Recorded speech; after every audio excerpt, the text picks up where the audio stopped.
dosa kita sebesar apapun, dosa kita sebesar gunung cermek ditumpuk 10, gede apa kecil tuh? Gede apa kecil? Tapi Allah di dalam Al-Quran mengatakan, sesungguhnya aku mencintai hamba yang bertaubat.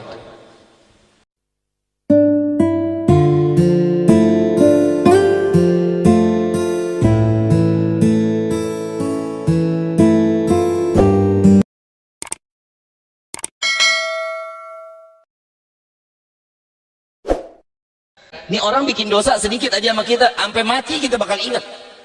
Gak bakal kita maafin. Maaf kepada Allah jauh lebih gampang dibanding kita minta maaf kepada orang itu manusia. Makanya Allah Subhanahu wa taala mengatakan, hablum minallah wa hablum, itu harus baik. Urusan sama Allah baik, urusan sama manusia baik. Itu Allah caranya, dengan Allah yang memberikan cara. Lu dosa sebanyak apapun, tingkah lu mau bagaimanapun, sesungguhnya aku mencintai orang yang bertaubat, kata Allah, yang mau mohon ampun dari segala keburukan kehidupan kita yang gak baik. Dulu kita pernah, kalau kita bilang mah dulu kita pernah jadi bajingan lah ya. Dulu kita nggak tahu masalah agama, kita nggak paham masalah agama, buruk yang kita jalankan. Alhamdulillah Allah berikan hidayah, entah nikah, entah setelah nikah, entah sebelum punya anak, entah setelah punya anak. Allah saat memberikan hidayah, maka tutup keburukannya dengan kebaikan. Di sini dijelaskan, Sayyidina Abi Dzar berkata, qala qultu aminal hasanat qaulu la ilaha illallah. Sayyidina Abi Dzar berkata kepada Nabi SAW, apakah termasuk kebaikan mengucapkan kalimat la ilaha illallah? Susah nggak la ilaha illallah? Gampang, gampang. Tapi kita nyebutnya ikhlas apa enggak? Ikhlas? Bohong? Bohong. Orang bilang nyebut la ilaha illallah ikhlas, bohong. Contoh, terusin dulu, nanti baru kita bahas tentang bohongannya. Gala na'am hiya ahsanu hasanat. Nabi SAW mengatakan, iya betul, itu adalah kalimat yang baik di atas kebaikan. La ilaha tuh, la ilaha illallah itu adanya di sini. Di mana? Di sini. Kalau ini sudah la ilaha illallah, ini juga harus la ilaha illallah. Kalau ininya enggak la ilaha illallah, ininya la ilaha illallah, percuma. Beda ini. Ada orang baca zikir, ada orang berzikir. Beda ini. Ada orang membaca, ada orang yang berzikir. Membaca, orang yang berzikir bagaimana? Ambil wudhu, suci dirinya. Saat dia menyebut nama Allah, hatinya ikut juga, tanpa terasa air mata keluar, mengingat keburukan yang telah dia lakukan. Kebaikan nggak pernah dia lihat, dia nggak pernah pikirin kebaikan yang telah dia lakukan, nggak pernah. Tapi yang dia kaca keburukan di dalam kehidupannya. Kapan orang membaca zikir? Contoh yang laki nih, bapak-bapak sering datang tahlil ya, sering datang tahlil. Pernah nggak ngelihat teman duduk sebelah kanan kiri atau depan kita, la ilaha illallahnya sampai nangis? Pernah nggak pak? La ilaha illallah. Ada pernah begitu nggak? Yang tidur banyak.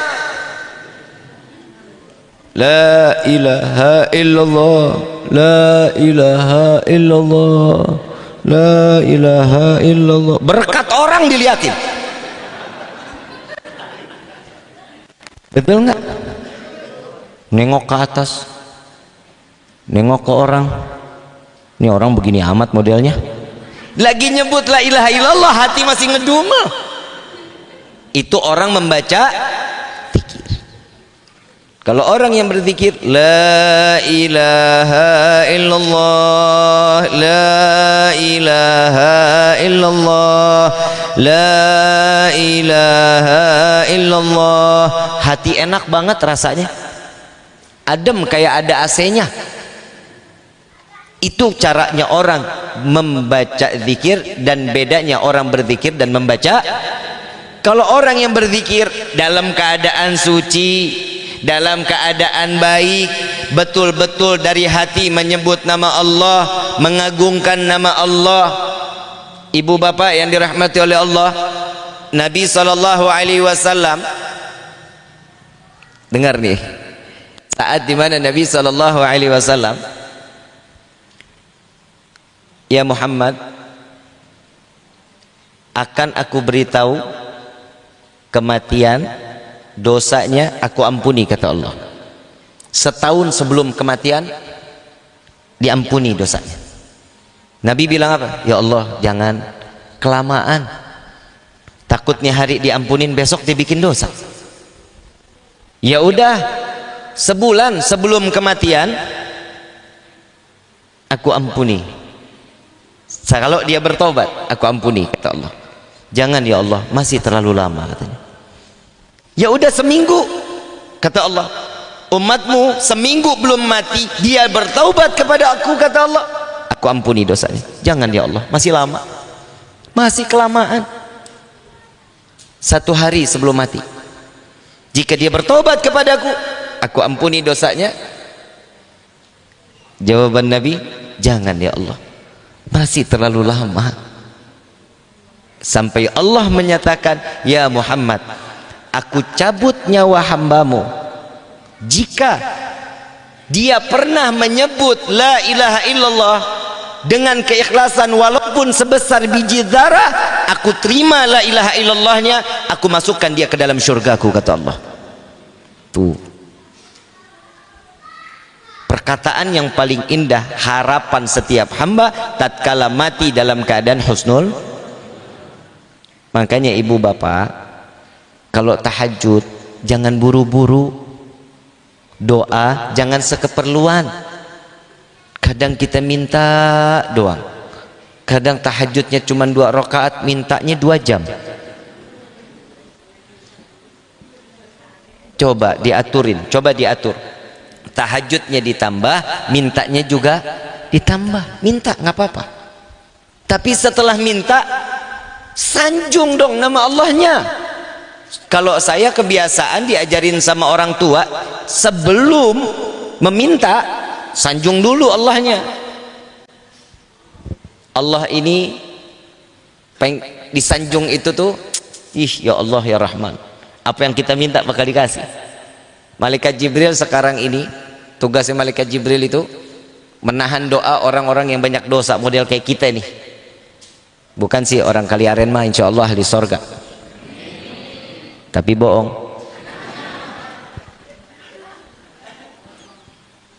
Insya Allah kita semua menjadi ahli surga yang ibadahnya kita diterima sama Allah. Saat kita menyebut nama Allah, Allah pun terima dengan memanggil jawaban daripada panggilannya kita, ya Allah labbaik wa sa'daika ya abdi. Ya Allah, nikmat kalau Allah udah manggil kita kayak begitu tuh. Saat kita doa, dosa kita banyak, ditutup doa kita, nggak nyampe kepada Allah. Terus kita lagi minta kepada Allah, ditutup lagi, nggak nyampe kepada Allah. Sampai Allah nanya, wahai malaikatku, apa yang kau tutup? Allah maha tahu, Allah maha tahu. Tapi malaikat ditegur sama Allah, ini apa-apaan, kenapa ditutup? Wahai Rabbi, ini orang nggak pantas berdoa kepadamu, dan nggak pantas doanya engkau kabulkan karena dosanya banyak ya Allah. Wahai malaikatku, tidakkah kau mengetahui aku telah berjanji kepada hambaku, ud'uni astajib, berdoa kepadaku akan Allah kabulkan, kata Allah. Tatkala kita sambil menyebut nama Allah, ya Allah la ilaha illallah, dengan tetesan air mata, malaikat ditegur sama Allah, wahai malaikat, tidakkah kau melihat hambaku yang sampai bercucuran air mata memanggil namaku, kata Allah. Singkirkan, biar aku ingin mendengar apa rintihan yang dia inginkan, kata Allah. Tuh lihat, kadang kalau kita kan doakan semau enak kitanya aja, minta rezeki banyak, panjang umur, mati husnul khatimah, lah hidup lengkap banget begitu kan. Ibadah kita jarang, sholat duha kagak, tahajud kagak, qabliyah ba'diyah kita tinggalin. Terus permintaan kita, boleh minta apa aja silahkan, tapi kita sadar dong, maaf ya bu, pak, kita kalau mau minjem duit aja sama orang kita sanjung-sanjung orangnya. Ih, kaset. Betul ya? Eneng mah bager. Pinjam 50.000. Sanjung dulu baru dikasih. Ini sanjung kagak minta. Lah kita dikenal kagak. Contoh. Ibu bapak, alhamdulillah nih kalau sekarang saya udah pernah sering lihat nih wajah-wajahnya, saya udah sering lihat. Walaupun namanya saya nggak hafal satu-satu.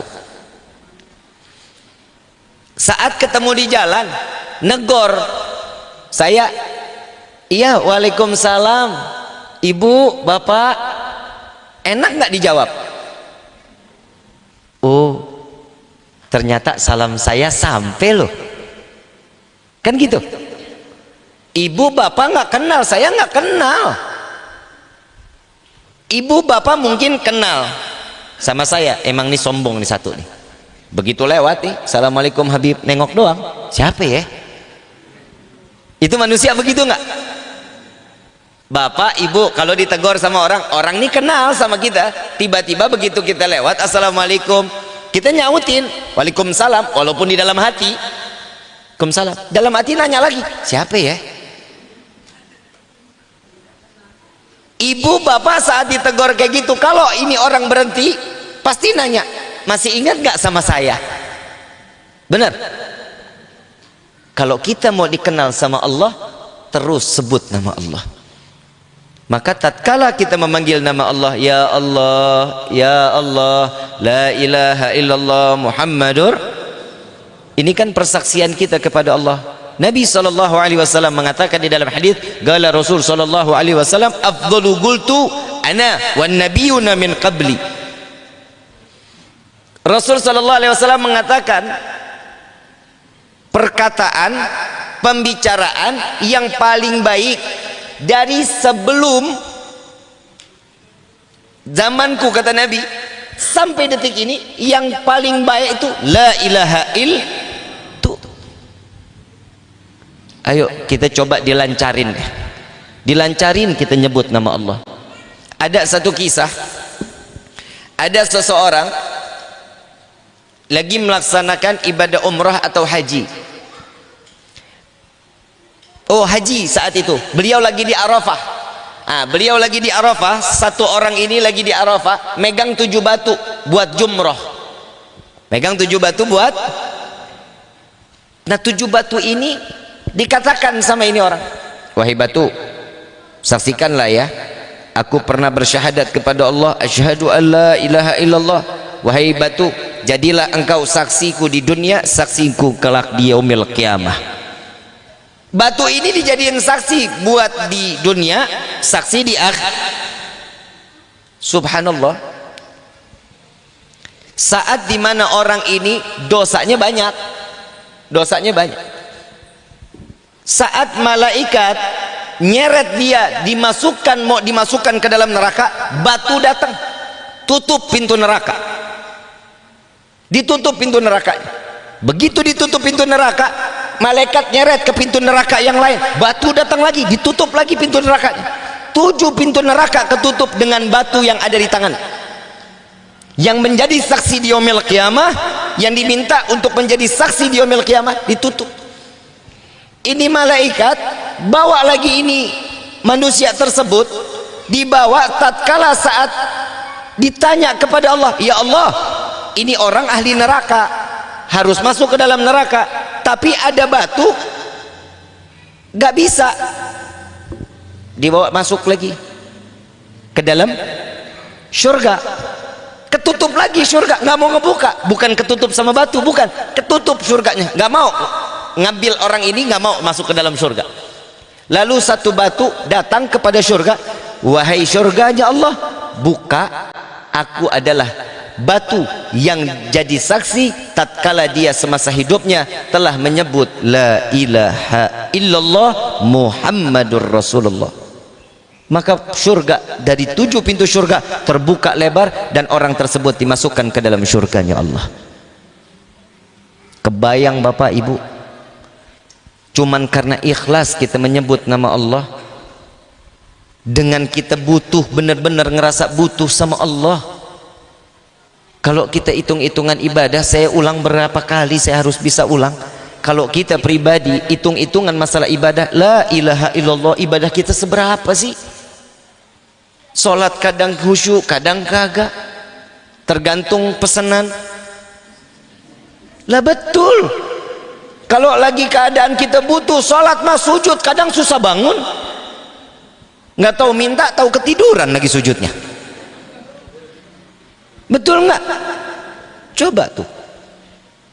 Tapi Allah memfasilitaskan setiap hamba untuk dimasukkan ke dalam surga. Buat siapa? Hamba yang mau. Kalau hamba itu mau, gampang masuk surga. Kalau hambanya nggak mau, ya buat apa?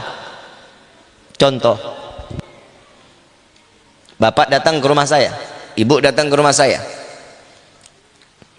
sodorin kue, ibunya kenyang banget, bapak kenyang, saya paksa harus makan. Kira-kira bisa berantem nggak saya? Bisa berantem tuh sama tamu. Kenapa? Orang udah kenyang dipaksain. Betul? Nggak enak kan dipaksain. Tapi kalau dipaksa masuk ke dalam surga, itu yang kita harapkan. Al-Imam Ghazali radhiyallahu anhu waradahu, beliau mengatakan di dalam salah satu karang kitabnya, beliau mengatakan di akhir zaman nanti nih, di alam akhir, di padang mahsyar nanti, banyak orang yang diikat rantai dari ujung rambut sampai ujung kaki, diseret, dipaksa untuk masuk ke dalam surganya Allah. Kalau kita mah enggak lah, ngapain kita diseret, maunya mah jalan langsam lari sendiri. Tapi di akhir zaman akan ada seseorang yang dipaksakan untuk dimasukkan ke dalam surga dengan cara diseret. Kenapa? Yang jarang orang mau berbuat baik, dengan caranya kita menyampaikan sesuatu yang baik, dia mau berbuat baik, itu salah satu kita seret dia masuk ke dalam surganya Allah. Ini kemarin kita udah santunan ya Ustaz ya, masjid udah santunan ya, maafin bukan saya nggak mau hadir, tapi jujur saya baru pulang dari Banyumas kemarin tuh capek luar biasa. Dari Manado pulang sehari, dapat 2 hari, berangkat lagi ke Pangkalan Bun. Dari Pangkalan Bun saya istirahat sehari, besok malamnya saya ke Banyumas. Pulang dari Banyumas baru rehat malam, acaranya 2, besokannya ada tamu sampai siang. Begitu sore bis maghrib saya mau istirahat lagi, saya teleponan sama Didin, sama Ustadz Naim, Ustadz ini ana harus datang apa enggak? Yang atu nyuruh datang, yang satu Habib rehat aja. Dalam hati saya, gas lah kumaha aing baik. Tapi ala kulli hal, tapi kemarin berjalan dengan lancar ya. Insya Allah amalia yang kita sedekahkan rezeki kita salurin buat anak-anak yatim diterima sama Allah. Kita dijadikan seorang hamba yang betul-betul mencintai anak yatim. Tahu nggak keistimewaan kita memelihara, mencintai anak yatim? Ya Allah, sorga jaminannya. Anak yatim bib, anak yatim mak gak ketulungan bib, susah dibilangin bib, bandel lah, itu ujiannya. Itu ujiannya. Anak yatim itu dikatakan sebagai anaknya Nabi. Anaknya Nabi SAW itu anak yatim. Kita elus kepalanya, kita cium keningnya, ya Allah dosa kita tuh diampuni sama Allah. La ilaha illallah. Jadi umat Nabi ini paling gampang nyari pahala sebenarnya. Nyari dosa juga gampang. Tapi lebih gampang mana? Nyari pahala, nyari dosa? Hah? Nyari dosa mah tuh sadar. Tapi mudah-mudahan Allah ringanin kita untuk selalu berbuat baik insyaallah. Amin ya rabbal. Dan ini adalah salah satu keistimewaan dengan kita mengucap la ilaha illallah Muhammadur. Coba kalau kita nyebut la ilaha illallah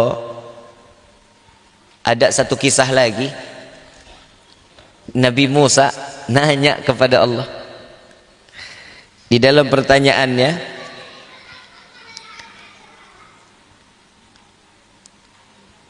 dari seorang mufti, dari ayah beliau, seorang mufti, ayahnya ini seorang mufti. Di dalam hikayat beliau berkata, "Qala inna Musa salawatullah alaihi naja rabbuhu." Beliau bertanya kepada Allah, Nabi Musa bertanya kepada Allah. Dikatakan oleh Nabi Musa, "Faqala ya Rabbi khalaqta khalqan wa rabbaitahum bi ni'matika wa rizqika." Wahai Tuhanku, Engkau telah menciptakan makhluk. Engkau telah menciptakan makhluk, kata Nabi Musa. Dan Engkau telah memelihara mereka dengan pemberian nikmat dan rezekimu.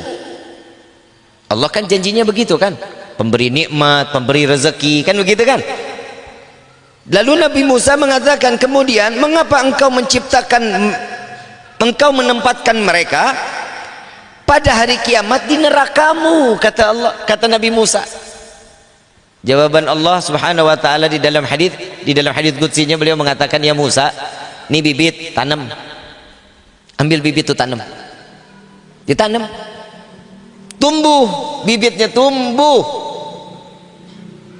Kata Nabi Musa, kata Allah, ambil menurutmu yang baik. Diambil daun. Yang bagus-bagus diambil. Ada yang disisain? Ada.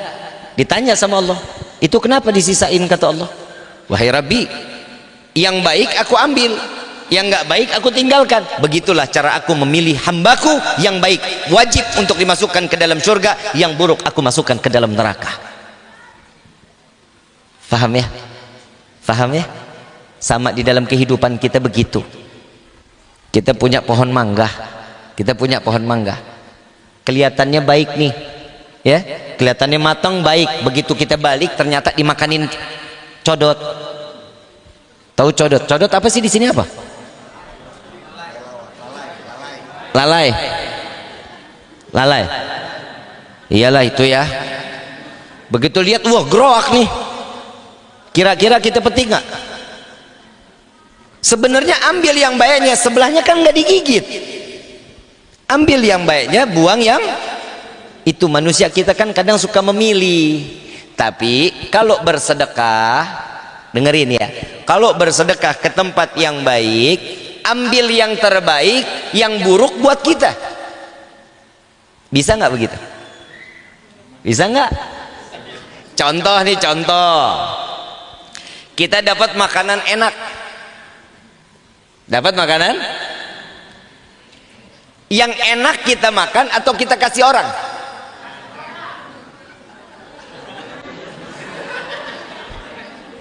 Berarti orang Kaliaren manusia betul-betul. Yang enak kita makan atau kita kasih orang? Yang nggak enak kita makan atau kita kasih orang? Coba dibalik di dalam kehidupan kita. Yang enak kasih orang, yang nggak enak kita makan. Kira-kira ikhlas nggak kita? Nggak usah dijawab. Malu PA. Jangan. Diam ya, diam. Ya, cicing wae, cicing. Belajar untuk memberikan yang baik, kasih ke orang, yang nggak enak kita makan. Inilah yang diajarkan oleh baginda Rasul sallallahu alaihi wasallam. Nabi panen kurma, yang enak di sebelah kanan, yang nggak enak sebelah kiri. Yang keras, yang nggak bagus, yang belum matang ditaruh ke sebelah kiri. Yang bagus, yang matang, yang indah, yang enak dibagi ke seluruh umat dan tetangganya. Sampai dalam satu riwayat, pernah Nabi makan kurma, saking kerasnya kurma, malam direndam di air, besok baru dimakan. Ini hari direndam air, besok baru dimakan. Kita pernah nggak kira-kira begitu? Pokoknya yang nggak enak ada di rumah tetangga aja. Betul nggak? Makanan sekira ya besok expired, nih hari dikasihin ke tetangga. Bukan orang Kaliaren, bukan. Orang sono yang begitu tuh. Saya tanya aslinya mana Pak Bu? Kaliaren. Mudah-mudahan kita selalu diizinkan oleh Allah untuk menjalankan satu kebaikan. Kebaikan demi kebaikan, Allah jauhkan kita dari segala bentuk keburukan. Ya, saya cuma minta sama Allah, mudah-mudahan hari ini Allah berikan kita taufik hidayah, sehingga kita selalu mengingat Allah dalam kebaikan, dan Allah tidak izinkan kita untuk menjalankan satu keburukan. Amin ya Rabbal. Yang jelas kita harus ikhtiar, usaha untuk menjadi hamba yang baik di mata Allah. Kalau satu dunia cinta sama kita, Allah nggak cinta sama kita, percuma. Walaupun satu dunia benci sama kita, tapi Allah dan kita dapetin cintanya Allah, selamat kita, selamat. Tapi mudah-mudahan kita mendapatkan cinta Allah, kita mendapatkan cinta daripada hamba Allah. Amin ya Rabbal alamin. Doanya gampang, mau nggak doanya? Mau nggak? Ikutin saya ya. Bismillahirrahmanirrahim. Ya Allah, izinkan saya membuat senang hati orang lain, dan izinkan orang lain membuat senang hati saya. Amin. Gampang nggak doanya? Gampang nggak? Ada di situ minta rezeki, ada di situ minta rezeki doanya, ada di situ orang di dalamnya minta panjang umur, ada orang di situ tadi di dalam doa mati husnul khatimah, ada. Tapi itu semua mencakup di dalam doa tersebut. Panjang umur saat kita dibutuhkan oleh orang lain. Orang lain kalau udah senang sama kita Pak Bu, itu dalam doa ngumpet-ngumpet, ya Allah panjangin umur fulan, baik orangnya. Kalau kita digedekin sama orang, paeh, mati udah, mendingan lebih baik mati udah. Itu kalau kitanya buruk di mata orang, kitanya nggak pernah bikin senang orang. Tapi kalau kita selalu bikin senang orang, orang pasti akan ngebalas buat kita senang. Amin ya Rabbal. Orang yang paling baik, seorang mukmin yang paling baik doa di dalam kesendiriannya, ngumpet-ngumpet. Saya yakin, hakul yakin, orang Kaliaren kalau selesai sholat doa pasti ada nama saya di dalamnya. Nggak ada yang amin loh. Kan kesannya gue jadi kepedean Ustaz. Saya tiap hari didoain nggak Bu Pak?